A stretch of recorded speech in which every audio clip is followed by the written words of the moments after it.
This is Pokemon Villains, an introduction to the antagonists of the Pokemon world for new players seeking to defeat any of the games in the Pokemon series. Now to demonstrate the app, I'm going to navigate this site as a new user. So here we have Welcome to the World of Pokemon Villains. If you're playing a Pokemon game to become the Pokemon League champion, you'll also have plenty of encounters with the villainous group of that game as well. These groups play a large role in your adventure, but you might not know the full extent of what they're plotting. So this website will give you a better understanding of the enemies you'll be spending a lot of the game thwarting. Okay, now I'm going to go to Team Rocket. The first thing that I notice is that the page is divided into 3 sections. We have the villainous group name and their logo, what are they up to, and a picture of their henchmen, and who is their leader, and a picture of their leader. Let's click on the images to learn more. So Team Rocket is a villainous group of the first generation of Pokemon games seen in Pokemon Red and Green. And their logo here is an R, which coincidentally is the first letter of their villainous group name. And notice here that the henchmen also have the logo on their outfits. So their ultimate goal is to take over the world using the power of Pokemon. Their usual activities involve stealing and capturing rare and strong Pokemon to sell and experiment on. And their motto is steal Pokemon for profit, exploit Pokemon for profit, and all Pokemon exist for the glory of Team Rocket. So they're about money. Here's their leader, Giovanni, the leader of the Viridian City Gym, specializing in ground-type Pokemon, and his signature Pokemon is a Persian. And notice here that his Pokemon here resembles a Persian cat. So I think I'm going to remember that Giovanni has a Persian by remembering the association that I just made.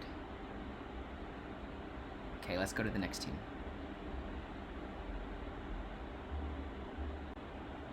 This is Team Magma, and the first thing I noticed about their logo is like Team Rocket, it's in the shape of the first letter of their villainous group name. So maybe that'll be a recurring theme.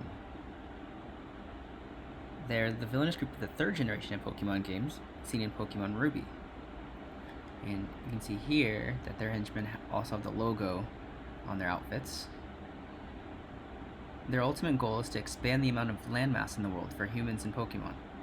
They attempt to accomplish this goal by stealing a submarine to go to an underwater cavern to awaken the legendary Pokemon Groudon. So I'm noticing a theme here: magma, lava, expanding the land mass. It's all revolving around volcanoes.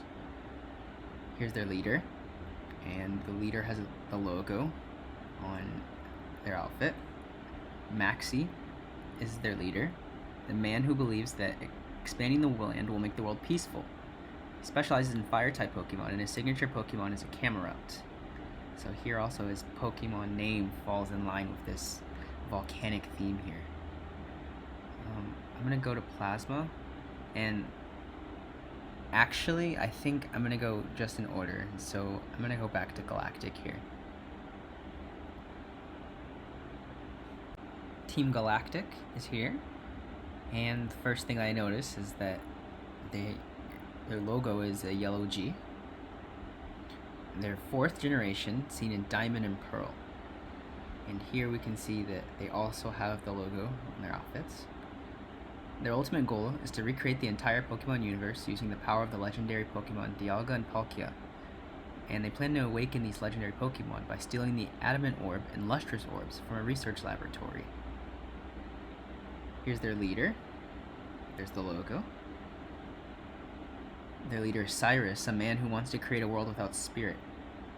That's very interesting. It's otherworldly, in fact, kind of in line with their villainous group named Galactic, and as well as I think these orbs here kind of play into the theme as well. Cyrus specializes in dark-type Pokemon and uses a Honchkrow. Okay, let's go to the next team. Okay, here we have Team Plasma. I immediately notice a blue P, and so far they're the only ones with the blue logo. They're 5th generation, seen in black and white. And here are their henchmen. I noticed their outfits are pretty fluid looking, like plasma. And here's their logos, right here. Their original goal is to liberate all Pokemon from their trainers by either manipulating the trainer to release their Pokemon or by stealing them. However, the true leader of Team Plasma's ultimate goal is to rule over the region as the only ones with Pokemon. So Team Plasma is about absolute consolidation of power. And here's their leader. Notice the logo here in the middle. Ghetsis, the true master behind their operations, uses a variety of different types of Pokemon, and his signature Pokemon is a Hydreigon. Okay, let's go to the next team. Here we have Team Flare.